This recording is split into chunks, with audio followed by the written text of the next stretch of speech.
Na početku radionice mogli smo vidjeti primjere figurica od šuške, a posebno su nam se svidjele ove jaslice.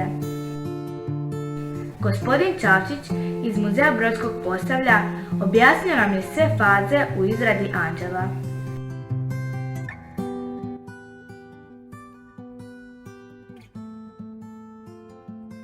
Pogledajte, sad ću ih odrezati, ovdje poravnati. Vidite sada, režem ta krila od ozgora prema dole, jer ovako djeluju četvrtasto kao vjetrenjača. Dakle, idemo napraviti taj oblik krila. Nakon što smo pažljivo poslušali njegove upute, prionuli smo na posao.